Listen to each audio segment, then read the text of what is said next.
Sure enough, went straight back. It's all about the mind games.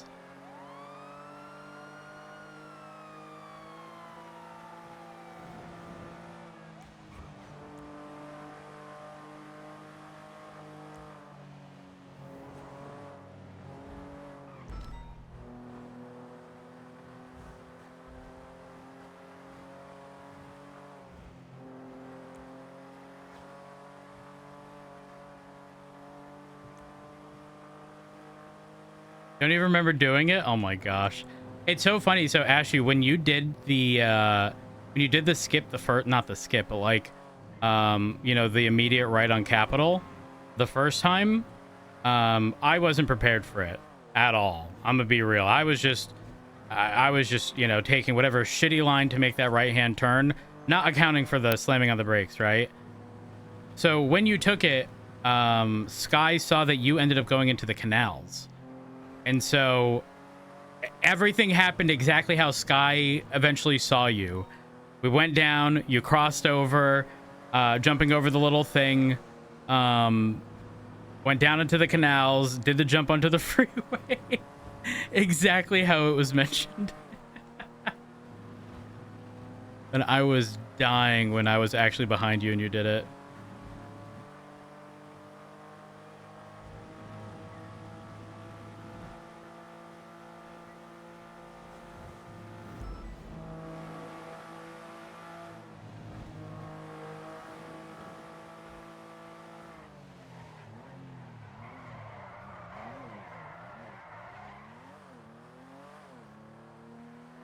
You always fuck it up?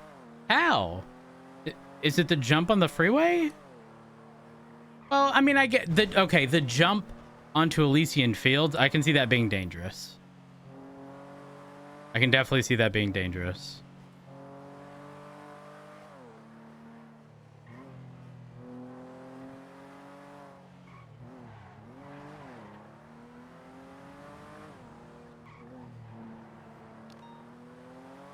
Can anyone hear me? Oh, here, we can, Closer, you don't need to stand in front of your cars, just, we can turn off follower only. Fortunately, we were dealing with bots, so... It's the only reason that's on. I do apologize.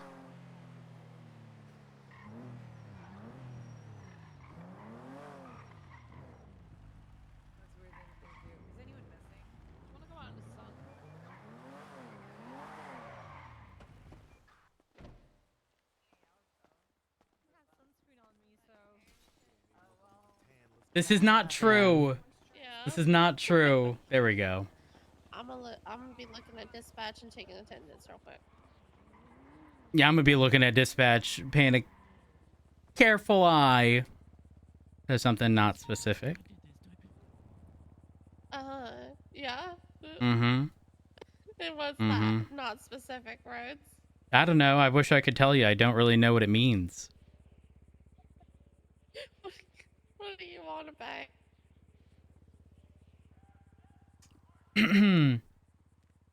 I've already brought it up.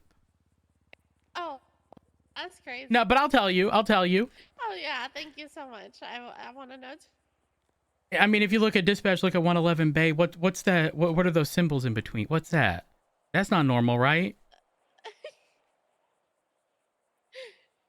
And if that is allowed, they've been doing it. Mm-hmm. It is a shift 2 thing. Okay. And they're gonna be not doing it no more. Yeah, exactly. I'm getting called out, and I got called out in shift 2. You don't think I'm gonna call people out in shift 3? In shift 3, you're so you do your big one. I don't fucking care. Oh no, I brought it to my superior.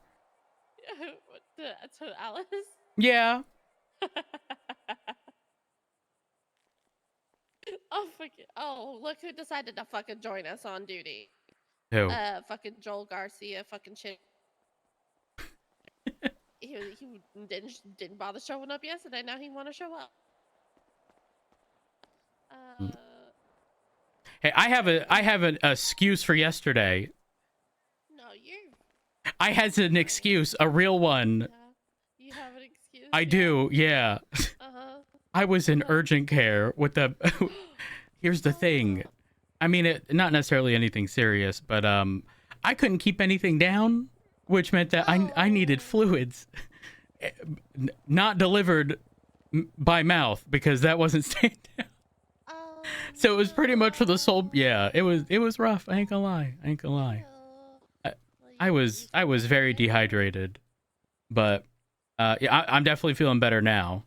Am I good? No, not really, but you know, as soon as I started feeling better, I immediately jumped on duty for shift 2, you know, trying to Yeah. fill in, And right? everything happened today. And I done got dapped. Can you believe that I shit? saw that. I saw it. Yeah. I got told why too. Yeah. Here's the thing. Barrick wasn't going to dap me, but when I saw the announcement and then I realized it may have been because of me, I asked him straight up, is that because of me? He said, you know, I mean, not like you, like only. I was like, no, then fucking dap me. Dap me. But will I be on duty for shift 2 ever again? Yeah, but I'm stirring. I was about to say. I will be stirring. Absolutely. No, I can't. I don't fuck with shift 2. But I told Barrick if you need me to go there and straighten them out, I will.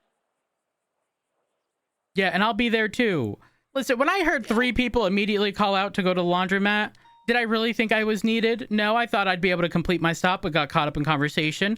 Listen, wide loads are important. People need to know. Yeah, for work. And so, yeah, listen, I got caught up in conversation. It is what it is. And by the time I was done, UTL. Typical. Mm-hmm. I mean, I really don't think it was that big of a deal. And I said it before and I'll say it again. I'm not breaking off of every single thing when somebody requests a 77. It ain't happening. Because if I don't complete what's in front of me, I can't continue completing things that are just going to appear in front of me. Yeah. I think it's more so like I hate when I hear people asking for 77s and then you hear the next motherfucker like, oh, 1038. Like, no, go help the other person first. You know, that would have been the case. Or if that was the case, I'd understand. Because that's like a slap in the face, right? But... Yeah, but it wasn't. I know. I mean, it be what it be. It be what it be. What they talking about up there? They're going over patrol operations stuff. Ooh. Do you have the slides? Do you want the slides? Yeah, I do. I will send them. Yo, it's bright as fuck out there. Y'all ever walk out of the house on a snowy day, first thing in the morning, just woke up, that shit blinds you? Because the reflection from the sun is just like burning your retinas? No, just me? Fuck. We're all night owls. We all get our retinas burned by that thing. Yeah, not wrong.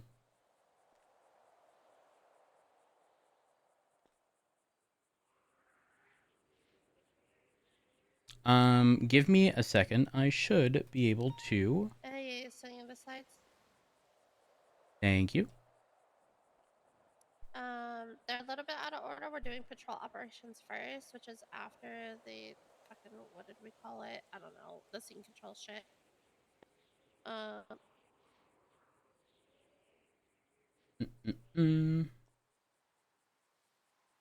This should only take like an hour-ish, and then the rest of the shit's gonna take up like the rest of the time, basically.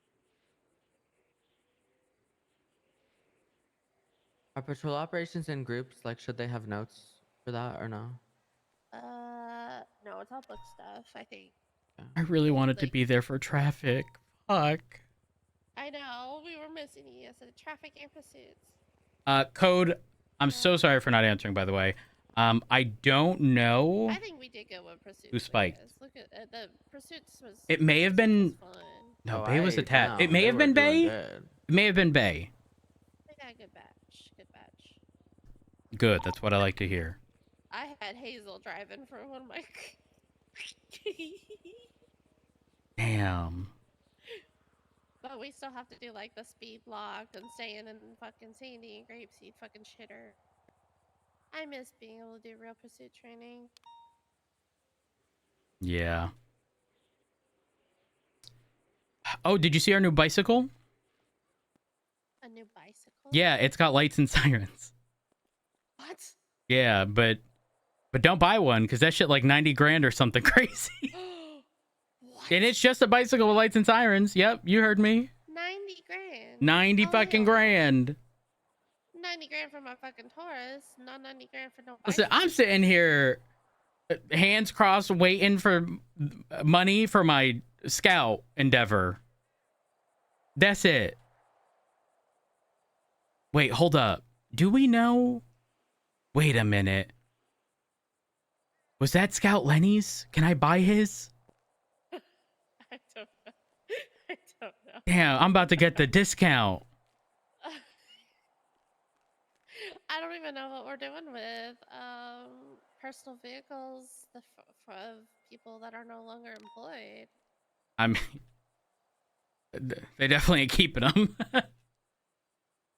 I mean, yeah, we saw what happened when people did that shit fucking Yeah. 5-6 years ago.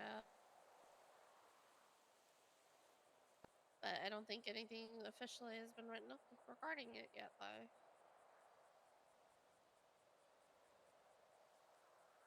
I need to take attendance. You distracted me. 1 sec.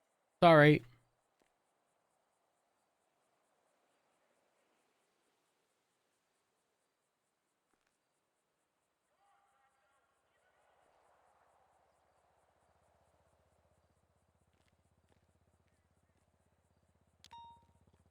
What you doing, Lucas? I set up all of the notes so they all have scene control. If you haven't already, you should claim a color so that way when you write a note in any of the shift 3 or shift 1 notes, we know which FTO is saying what. Claim a color. Where? Huh, what? Okay, so if you open up FTO reports, there's going to be 2 reports. It's going to be 550 and 551. In each of those, there's going to be a key at the top with every FTO's name, and they're highlighted a specific color. So Vivian is green. So you're going to know when you see someone write in green, that's Vivian Gray. She had that person, and those are her opinions. Or red is Jimmy Frost, Oh. stuff like that. Here we are. So just check the shift 1. Oh, I don't like and how that looks. It's hard to see. it's up to you. Just check shift 3 and shift 1. Make sure the color isn't taken, and then Oh, claim one. fuck. I'm checking. I'm checking.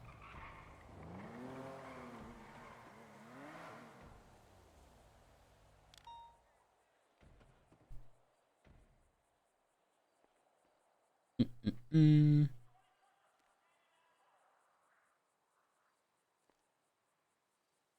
Okay, it seems they're identical, so I will They take. should be. And I'm colorblind, but if you see someone who didn't update their color on one or the others, please fix it for me because I can't figure it out. Well, can't we just copy from one and just paste the other? You could do that as well. I didn't think that far.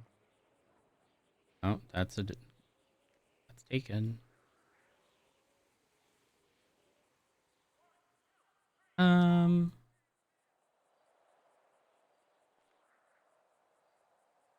There aren't many color options. I mean, there is, but like they're not different enough. That blue's impossible to see. I'm going back to purple. Anita's got that one. Fuck. Other one. I'm keeping it.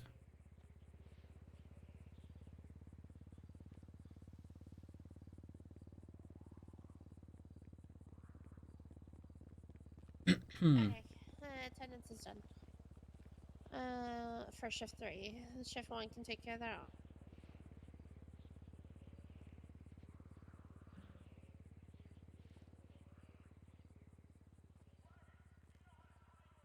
I'll go through and do fucking notes on cadets fucking later tomorrow or something. No, I'm too cooked to think about it. I'm gonna go listen to the what the fuck Same. Frost is teaching.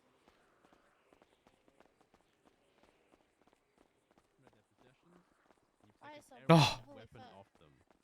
No weapon should be on a person's when they're in a police cruiser, in an ambulance, or any kind of vehicle. They need to be on your persons and seized, or just taken off them. It's our enemy. Anytime EMS are transporting him to the hospital, you don't let EMS go without an escort. So make sure you're ready to escort the EMS. And the same with officers. Make sure at least one officer is ready to escort them. Because there have been times where officers have been, say, robbed or attacked again at the hospital. Any questions? Clear cut? Hell yeah. All right. Yeah. Use of force. Very important.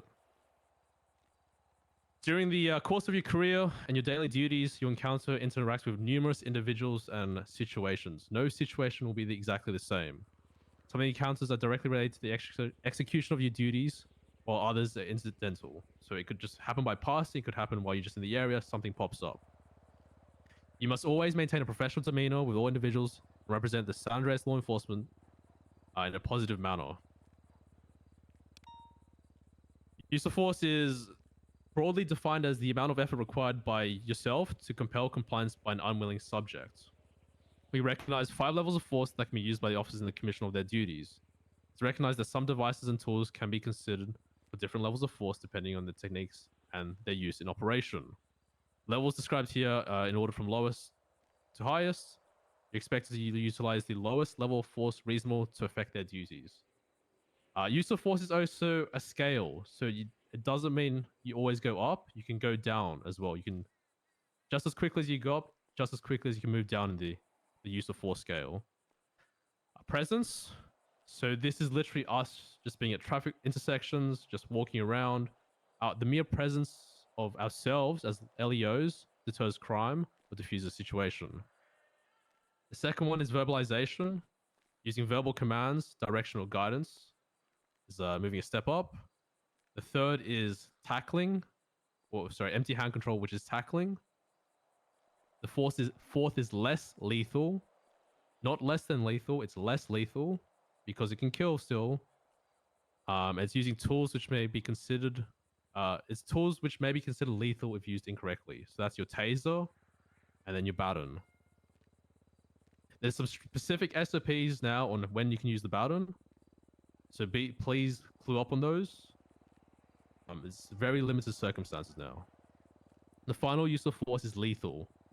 So these are lethal weapons used to gain control of a situation. Lethal force can only be used when there's an imminent threat to the safety of officers I or don't others, know. members of the public, and that's your Glock. Any questions? Do you have to use the baton? You don't have to use a baton. You can use it. You can stay with your taser. In level 4, you can stay with tackling. But the baton is literally there's very specifically stated in the SOPs now when you can use it. I guess the typical example is you have people in custody, and then people have been trying to be broken out of custody. But then again, it very clearly states in the SOPs you need to verbalize any action you do before you take out that action with the baton. Does that answer your question, Davenport? Yeah. Just I've never ever used one. I don't plan on using one unless I have to. Yeah, it's the baton's generally one of the last options now. If you get your taser, use that. If you can tackle, the preferable option is tackling. Awesome. I have a question. Say if someone's trying to flee on a motorcycle and they are Yeah. still stationary, is kicking the bike considered level 3? The SOPs say you can taser them off the bike if it's stationary. So use your taser. Is it like tackling if you're, You can tackle them off the bike, but I want to kick the bike. But you can tackle them off the bike or use your taser. If you kick the bike and they kick you, well, yeah, you're fucked then, kind of. And that's not an escalation on them because, unless command wants to correct me, getting yourself kicked by a person on a bike is, if you get too close, it's deadly. So yeah, just stick with tackling or tasing them off the bike if they're stationary.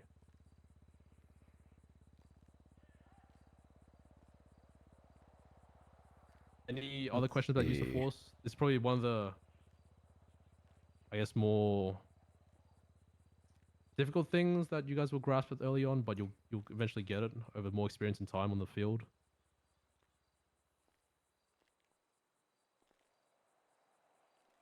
All right. If there's no other questions, we're moving on to reasonable suspicion. Sorry. Yeah, reasonable suspicion and detainment. It's now considered reasonable articulate suspicion. RAS. You must be able to articulate a reasonable presumption that a crime has been, is being, or will be committed. It's a reasonable belief based on specific facts or circumstances that is informed by your training and experience, where reasonable articulate suspicion is seen as more than a guess or hunch, but is less than probable cause.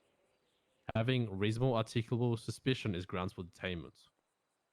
Now, question to you guys: can you search someone if you have reasonable suspicion? You can frisk them. Nope. No, just frisk them. Yeah. Can you frisk someone if you have reasonable suspicion? Uh, If they're on Well, only if you believe they're aimed at that. Yeah. Yes. Yes, but there's a conditions. And do you guys know what the case law related to those conditions are? Terry versus Ohio. Yeah. So detention. LEOs must detain individuals if you have RAS that an individual has committed, is committing, or will commit a crime. Detainment should only last as long as the RAS you have to support your detention. So an example is shots fired call, 2 people on the scene, you can detain them, you frisk them, you GSR test them, it all comes back negative. There's no more reason for you to detain them anymore because they've been cleared. Does that make sense? Yes. LEOs can ask detained individuals to provide information to run background checks and determine if they have any wants or warrants. If you're detaining an individual for questioning, the individual should be read their Miranda rights before asking any questions that may lead to their self-incrimination. It's always good to just get in the habit of reading them their rights if you're questioning people. Attempting to leave or resist detainment can be considered grounds for resisting arrest. LEOs may detain people in restraints if you have a reasonable belief that the individual that you have detained or will be detained is a danger to themselves, LEOs, or other individuals they believe that the individual will attempt to flee. You may frisk a person who's detained for your own safety. Discovery of any illegal weapons may be grounds for arrest. You can also conduct GSR tests on detained individuals. Again, when you're GSR testing people or frisking them, do verbalize it. So, be like, hey, can you stick out your hand for me? I'm going to swab them for GSR. I'm going to be frisking you now, sir or ma'am. Am I going to feel anything, or anything might poke or stab me? Just always verbalize anything you do with people in our custody. Any questions? Yes. Can we consider a criminal's past history in, like, deciding if we have reasonable suspicion? Like, let's say this guy's been selling on the block every single day for the past week, and he's just hanging out there, and we're getting drug calls there. Are we able to consider their past history of selling drugs there to search them It's now? situationally specific. Sure, he might be a drug dealer, but it's not illegal to be suspicious. He could just be hanging out there, right? Just double checking. Thank you. So it's always situationally specific. Any other questions? Can I ask why they changed it to reasonable articulate suspicion? Because you're supposed to articulate there's RS there in the first place. That's a good question. The previous captains wrote that. Well, I'm not sure, to be honest. It's effectively the same thing, but they just added an extra A in it. Okay. Unless Anita or Viv, do you have an explanation for why it's RAS now? No. I was Yeah. taught that by the current the last lot of captains. Same. I would assume it it's just comes down to just being able to articulate RS, right? Because you can say, oh, well, I had Yeah. RS to do this. But if you can't articulate it, it's practically useless. Don't sit there and struggle to articulate it. You got to be clear, concise, and know exactly what you're talking about and not make it up on the fly. That's the only thing I can possibly think of. Yeah, I'd agree with that. I think it's just to hammer that home, right? Okay. No ambiguity anymore. Any other questions about RS? This is adorable. Alright. It's story Move on to time. Morning. We like our power. Oh. Probable cause entertainment. So probable causes level up from RS. This is a logical belief supported by facts, evidence. Okay, the important word is evidence here, and circumstances that a crime has been, is being, or will be committed. Having probable cause is grounds for arrest and or search and seizure.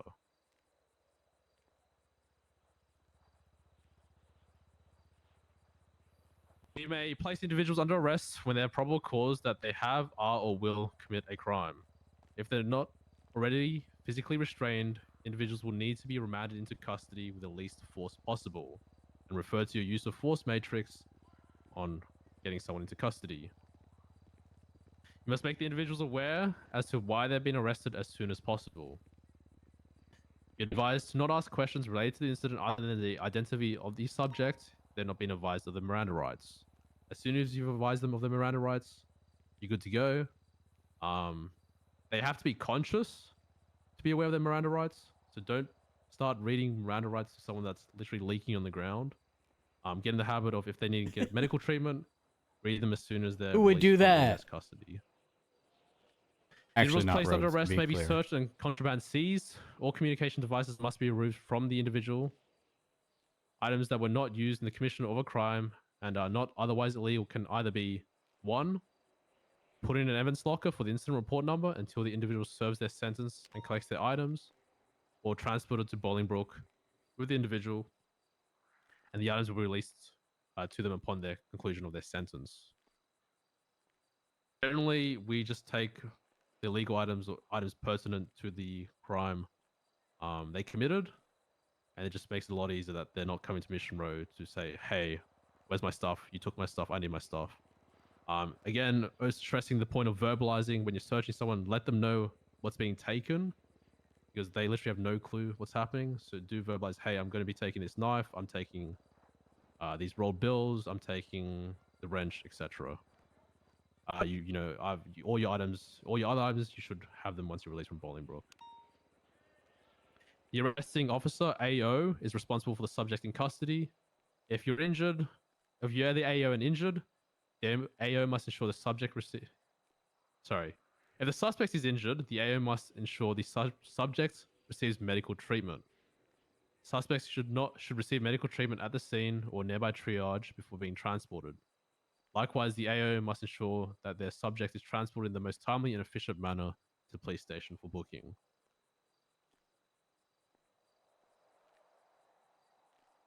LEOs are required to provide subjects with attorneys upon request. Does everyone know their Miranda rights? Yes. sir. Yes, sir. Yep. Yep. Subject requests a bench trial. You must also contact a judge to conduct a bench trial. And you should also do that timely. So as soon as they say they need a bench trial, as soon as they say they need a lawyer, you should get on that ASAP. And we shouldn't see a bench trial request 20 minutes after the requested bench trial. So it just gets time for the judges to get ready for that bench trial as well. When charging people, make sure the statements include your probable cause, which charge you're going to give the person, and you're comfortable with arguing that charge in court or in the court of law. So you should never be charging people charges that you are not guaranteed to win in court. Only charge people that you know yourself is guaranteed to be a guilty plea in court. All right. Any questions about PC?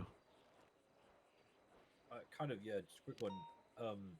If somebody asks for a lawyer, does that still mean they have affirmed their Miranda rights, or is that nothing anymore? Yes, they're invoking the Miranda rights then. Okay. It's explained further in the SOPs if they ask for a lawyer, and they say there's no lawyers available, you have to make it very clear to them that there's no lawyers available, that they're waiving their rights, and if you want to question them, if they are not waiving their rights, then well, tough luck, you can't question them. Yep. How do you go about, like, saying we read the Miranda rights? How do we go if they're being difficult to say and they don't understand? Read them to them anyway. Read it to them, again. Hello. They'll understand it eventually, or you can read it word for word, like read them their Miranda rights, and then if ask them if they're unclear about any part, if you want them to explain it or break it down for them.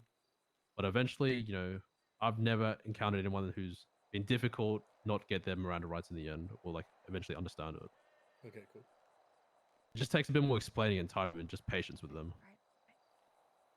Yep. Let's say there's not a lawyer available, but there's a paralegal available, and they requested a lawyer. Do we still allow the paralegal to help, or how does that work? That's officer's discretion. So you strictly don't need to. It's strictly lawyers only, because paralegals aren't bar certified. If it's something simple, and you want to kind of give them the opportunity to have some sort of legal representation, you can make it aware to them that, hey, there's only legal aids available at this time. If you still want to take that up, sure, you can. We'll get them down here as well. Just make it very clear that they're not actually bar certified lawyers. But you don't strictly have to provide them a legal aid. If there's only legal aids available, but just it's generally you'll work with your suspects, or see how, I guess, they're feeling as well, and then you'll be able to determine the course of action. Does that make sense? Yeah, it makes sense. Thank you. Any other questions?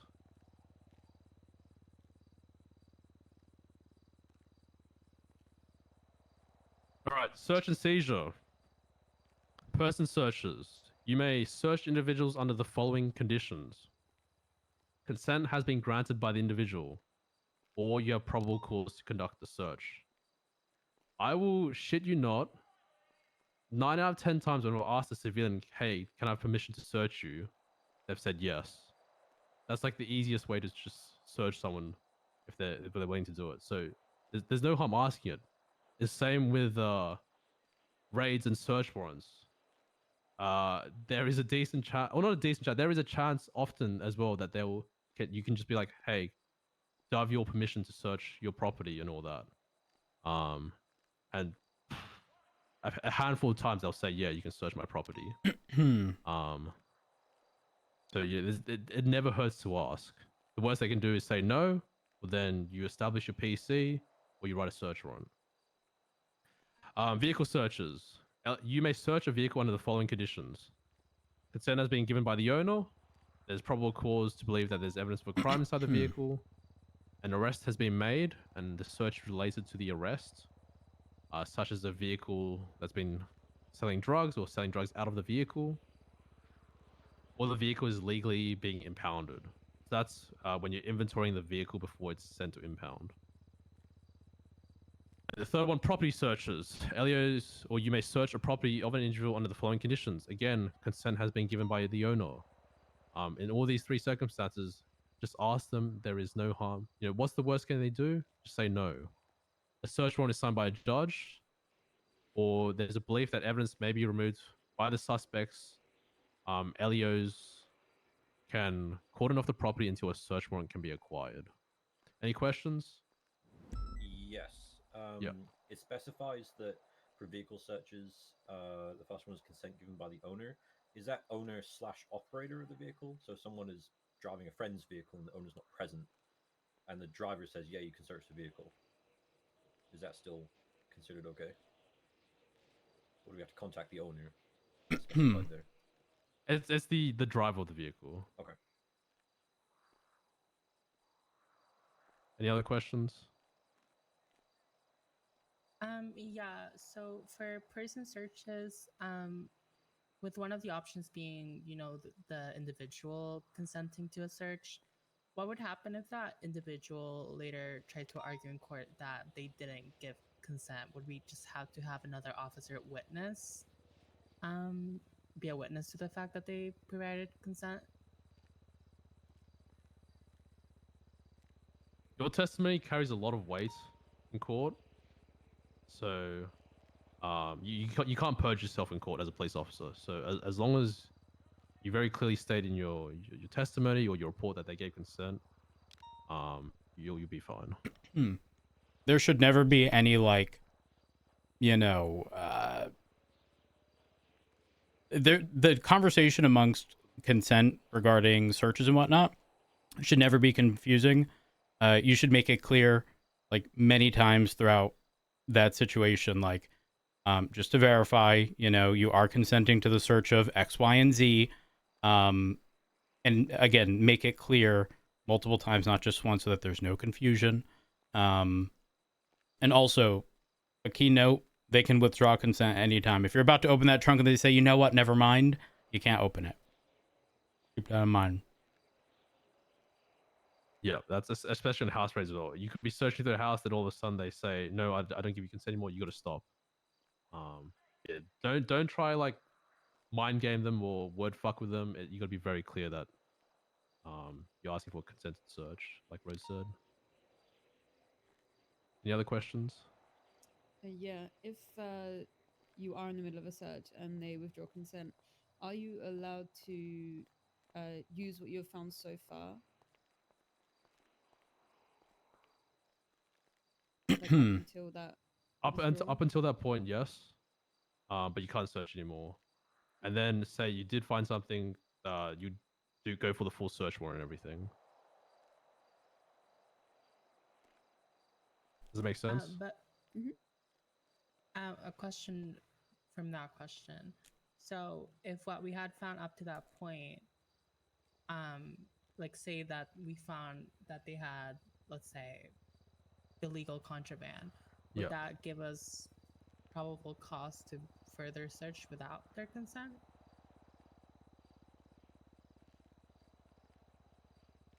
Not immediately. You'd still have to file for the warrant. And you'd have to justify that PC within the warrant. Gotcha. Yeah, property search needs to be signed off by judge. Oh, I meant more like a person search. Oh. That's kind of tricky. Because if you found something illegal, you could then place them under arrest and then they're subject to search no matter what. But yeah, it could play out that way where, somebody gave you consent, you found, let's say, marijuana, which is not legal in any capacity, from my understanding. And they say, you know what, never mind, I don't consent. But you've already seen the marijuana. Unfortunately for them, if you place them under arrest, to be clear, you can then search the remainder of their person, see if they have anything else illegal. You wouldn't have to file for a search warrant or anything like that.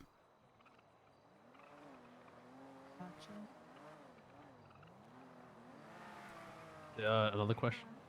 Kind of in the same vein, but a little different.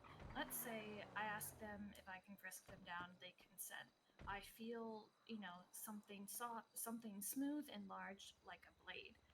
And then they immediately are like, no, you can't search me, you can't do anything again. Would that be in the same vein of, yes, I can, because I just felt something potentially dangerous? So the frisk comes from Terran, Ohio. If you kind of feel something, you are only kind of searching for a weapon or that item that you felt. You kind of have to work by that elimination process. So say you frisk them, you feel something, you search them, you just see a wrench, take it off them, you frisk them again, you feel something still, then you might have to take, I don't know, a knife off them, then you frisk them again, then it's all clear. And you know that those are kind of the two items that you're feeling, right? And you just kind of have to work with it. Thank you. But that frisking people and kind of building up on that is contingent on the prerequisites of a frisk.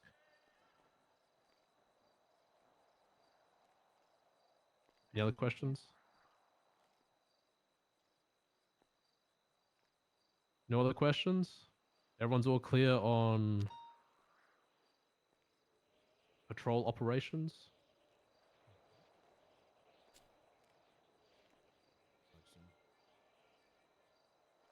All right, I'll hand it over to Viv then. Chat, my blood sugar's going low. I'm gonna grab some orange juice. I'll be right back. Just give us a sec, guys. Can I talk to FTOs and stuff like that? Oh, never mind. Bathroom break while you're discussing? Yeah, go. So everyone is able to go for a bathroom break. If you need some snacks, it's in the back of the ISSI over in the corner to your northwest. If anybody has any broken bones, come to the guy with the red hair. So with this one, what I'm planning to do is go through the firearm training stuff first. We've actually, because we did patrol operations within an hour. It was originally allotted 3, right? We could do more scenarios though, because I think So scenarios yeah, is so critical as well. exactly right. So I can actually, so the scenarios and stuff can actually be extended because we were. The way that I allotted time for that was I was trying to squeeze it all in, and I was really concerned we wouldn't have enough time. So this gives us a little bit more to play with, and the potential for finishing earlier as well. So what I'll do is I'll go through the chat with the firearm stuff, and then they'll split off into groups. What I've got for them to practice at firing at are body armor plates. So my Issy, the trunk of that is filled with body armor plates because my Issy's trunk is massive for whatever reason. Oh, okay. Caribbean. Okay. Yeah. So we'll do that bit in groups, but we'll do the initial talk together as like a whole. Then we'll come back, we'll talk through. I've picked out basically 4 main calls that I think we should talk about. Well, no, 3 main calls and then like general triage just to talk about that, but then we can do additional like little scenarios and stuff. So the first one would be robberies. We'll go through robberies and everything to do with that. And then they can go off with their groups with their FTOs and practice a couple of scenarios there. And then we'll come back, we'll revisit general calls at the moment are basically suspicious activity and 911s. Obviously there's going to be things like stolen vehicles and stuff like that, but that's more so they're going to learn that out better on the field because I'm not going to be able to emulate the actual pursuit part. They did pursuit training yesterday, but you know, the triage part should be covered when we do triages. And shots fired as well is an important one to go over. Can I make one suggestion? This is something that is very important because it is going to come up and people will get confused. And I don't know if this was covered yesterday because I wasn't here, unfortunately, but specifically the call to open fire on a vehicle after the vehicle specifically was the weapon. The vehicle is then disabled. So they shouldn't be shot. It's the TLDR. But if you're to ask those cadets, I mean, some of them have experience, but the ones that don't may still shoot a person because the call to open fire was made based upon whatever vehicle they were evading and being the weapon. Let's say they struck someone. They're told to surrender and didn't. It doesn't necessarily need to be a scenario as much as it is like, hey, should this ever arise, please do not shoot the person unless you have an additional reason to beyond, again, the vehicle, as that's no longer a weapon in this case type deal. That makes sense? So did we have that confirmed that we're shooting to disable again now? No. But if the vehicle were to go out, then we stop shooting. Yeah. We stop shooting, right? Correct. Unless we have an additional reason beyond the original one. Okay. Because unfortunately, sometimes while we're shooting, a tire goes out, vehicle goes out, and then they run on foot. I don't want to see people gunned down unnecessarily. Okay. Yeah, we can. Just for my clarity, was that about the disabling or like shooting to kill, like from a shooting to kill. If say the vehicle rammed officers, we're shooting the car, but it's not an OIS, and they get out of the car, we're not shooting the person because the vehicle was the weapon, is what we're clarifying. Yeah. They no longer have the weapons. I mean, I guess to make it easier, let's say the vehicle didn't get disabled, but they stepped out of the vehicle and put their hands up. Even if they start running, unless they get into another vehicle, which is perceived as another weapon essentially, and they're driving, we're not shooting to kill at that point because the vehicle's out of the question. Yeah. I know that's sort of nuanced, but it unfortunately does happen. And I've sort of pulled cadets in the past, and it's like 50-50 as to whether or not they would still continue to shoot. Okay, so when I go through that bit then, Rhodes, I'll refer to you for that part, because you can probably explain it and articulate it better than me. And we can get that across to everybody then. Perfect. I will happily contribute. I'm just going to need a few minutes, because my blood sugar's, going a little low, so I'm... No, you're fine. Okay, give me a second. Just on firearms, Viv, no one in shift 3 should have loaded their magazines yet or taser cartridges. Oh, okay. So I made so sure that's all gonna that's all gonna be taught when they get into their groups. So essentially, we'll do the chat, and then in your groups, have we got the groups all lined up still? Have any of them changed? Because there's people that aren't here or people that weren't here yesterday and they're here today. I was They not probably here just have yesterday. the base. We should have the base of the groups and then just I don't know play if that around with it. matters, but They're talking about the groups of them for today. yeah, I didn't think it mattered. Yeah. Jesus fuck. Sorry. Okay, so all right, we'll just stick to the same groups as they had yesterday, and then we'll just divide the FTOs between them. Okay, I'll be back. How many of us are there? 11. 11. Okay. How many groups in total? Should be 6 or 7 groups at least. I don't know how many groups there were yesterday. So many We had groups here yesterday. 7. 7 yesterday. We had 7 yesterday. 3 shift 1, 4 shift 2. 3.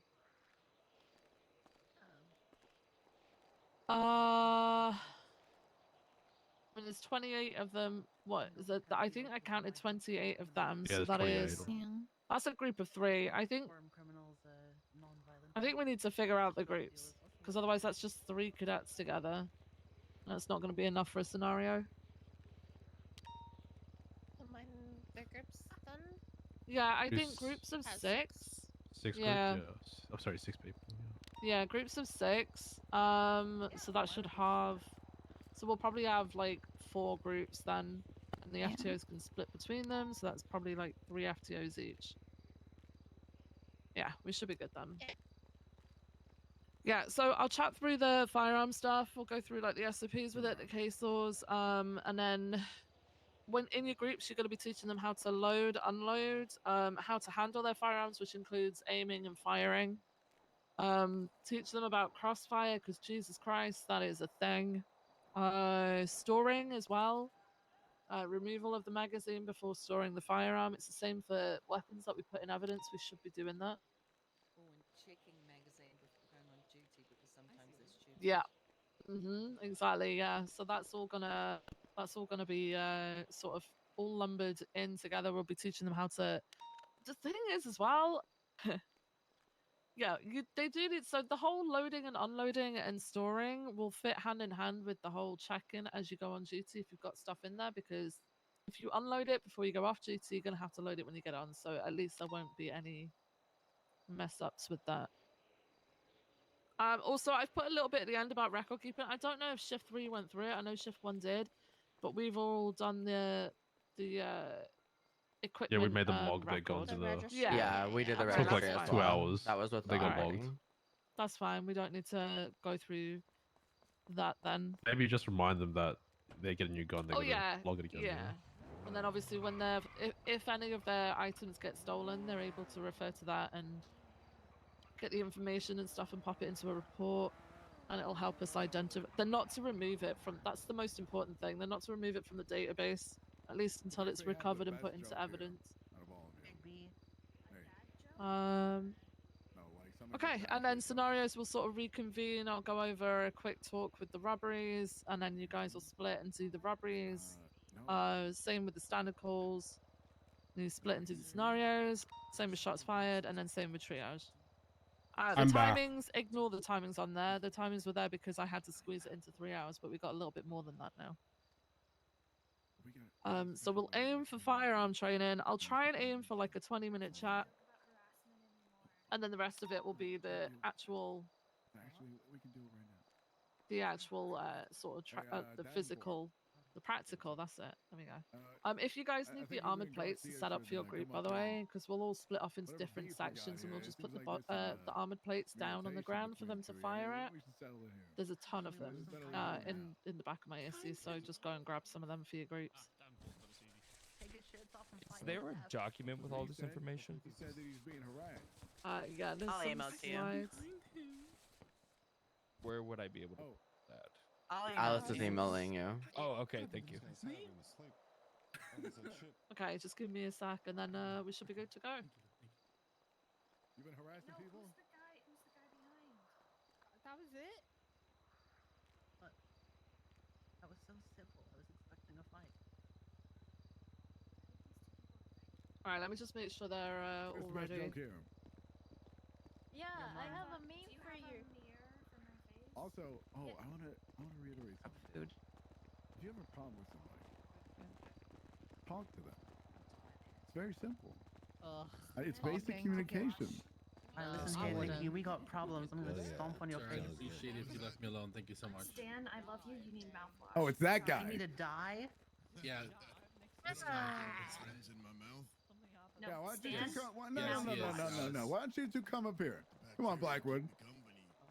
Come on, Blackwood. Over here. Come on. Blackwood.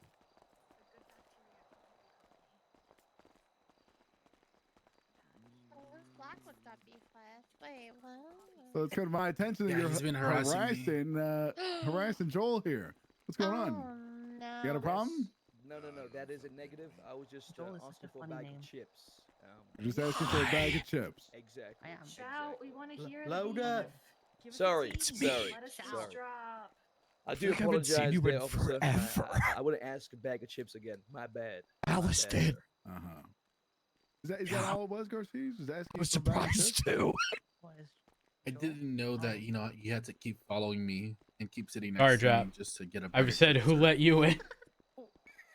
Want Johnson in my group. I do apologize. I was just feeling really, Actually, really peckish. I won't teach My him a bad. damn thing. My bad. Feeling really peckish. What does that mean? Oh, that means hungry. Sorry. Let me. Okay. It means hungry. Uh-huh. Yeah, my bad. My Are you a bad. bird? Technically, it is stalking. Okay. Listen, we're not going to have any more problems from here, right? That's correct. That's correct, sir. All right, I hope not. Because I'll be back if we do. Thank you so much. Hug it out. Oh my god, we should be professionals. That's right. Shit, guys. All right, sorry, continue. The things we do for food. All right. Is everybody ready to move on or no? Yep. We waiting for anyone? Everyone's here. Okay. Ready. All right. How was my mom? Yeah, your mom's great. Thanks. She's great. Huh? Is this like a sex I joke? forgot. Did you sleep with her mom last night? Does anyone want a spare clipboard? Sure, I'll take it. Okay. Well, take this one.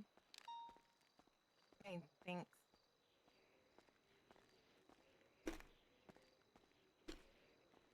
Okay. All right. Just for those who don't know, who I am. Hey guys, it's me, Sergeant Viv. Hey. How you doing? Hey, Viv. Hey guys. Hey. Hi. Bonjour. Hello. All right. So we're now going to be covering incident operations. It's just more of the practical side of how you're going to be responding to things. The first most important part is going to be your firearm training. We're going to run through that. That you're then going to split off into groups. I don't want to see anyone messing around with a firearm whilst we're sat in the group here because that's not safe. All right. Once we split off into our groups, you're going to be taught exactly what you need to do with your firearm. Okay. So don't worry about it too much, even if you haven't got it loaded or anything yet. That's all going to be gone through. We're going to touch on a couple of our SOPs and the case laws and stuff surrounding the use of a firearm. And then obviously there'll be chance for you guys to ask questions as well. Okay. All right. So the first most important thing is this is in relation to our use of force scale. Okay. Law enforcement officers are only going to use the amount of force necessary to establish control in a situation, or to make an arrest, or to protect themselves or others from harm. Okay. So say if someone's running around, just running circles around you, you're not going to pull out your firearm. Okay, we've covered that. We've gone through all the levels of force. We don't need to do that sort of thing. And as stated, the firearm comes under lethal force, and it is the final level of force. Okay, so there's kind of once it's got to the point where you've escalated to shoot, there is one exception which we'll go over, but it's kind of that's the last sort of escalation. You can't really go any higher than that. All right. So the first thing you're going to do in situations where things are starting to pick up is you're going to look to de-escalate. All right. We don't want to jump straight to last resort. Everything that we ever do also requires like you to verbalize. We've gone through that as well. You need to give direct orders. Okay, you have to give very clear orders. If you've pulled your firearm on someone, and it's the Tennessee versus Ghana situation, you have to give a very loud, clear order to stop, or they will be shot, or to put that weapon away, or they will be shot. Okay, it has to be very clear, very loud loud enough for them to hear. And something that I really want people to get used to, and it's a difficult one, but there should only ever be one warning before you do something with someone. The more warnings you give and the less time you act on it, I mean, that person's gonna think, okay, yeah, they're not gonna do anything. They're just gonna run with it, right? You need to enforce what you actually say. Give it substance by following up. Follow through with your warnings, okay? All right. If a situation, however, does de-escalate, like Frost said earlier, the level of force that you are responding with also de-escalates with it. So if the person that you are chasing, all right, after you have warned them, hey, put that weapon away or you'll be shot, they put the weapon away. You're not going to shoot them, right? If they stop running, okay, and put their hands up in the air, you're not going to shoot them. You're going to de-escalate. You're going to keep your firearm out, and you're going to have somebody else with less lethal. Okay, but you are not going to shoot because they've done what you said for them to do. All right. Your use of a firearm is not to be seen as routine. Okay, it is like I've said, and like we're gonna hammer home. It's last resort. It's only ever going to be used as defend your life, defend other people's lives, stop people from causing serious bodily injury or death to others. Okay.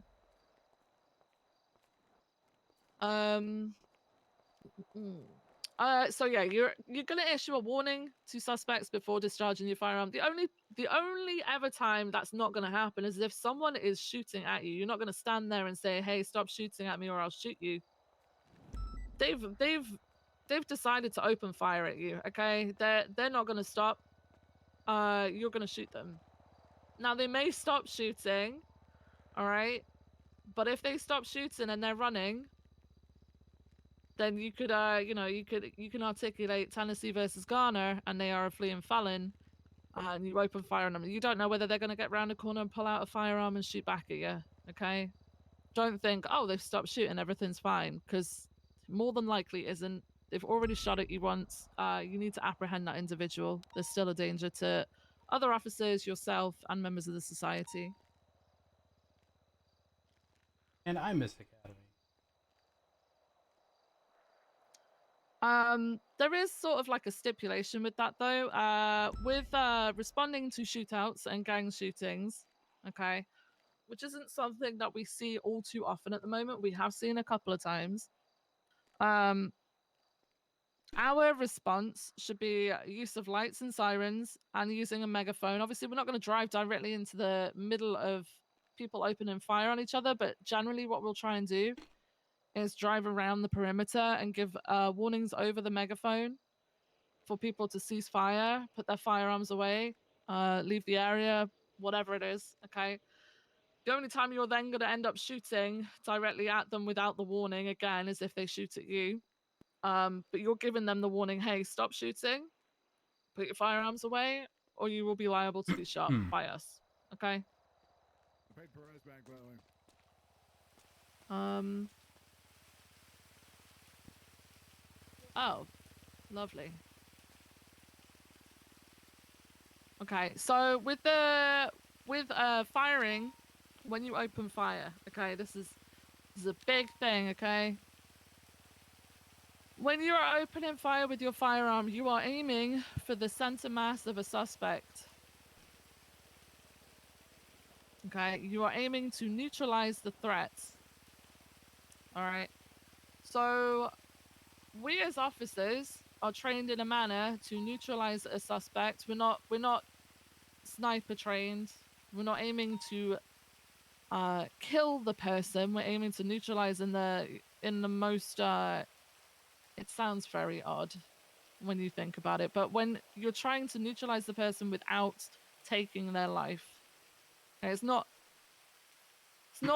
our judgment that puts like a like a death sentence on someone. We are trying to bring them down to stop them from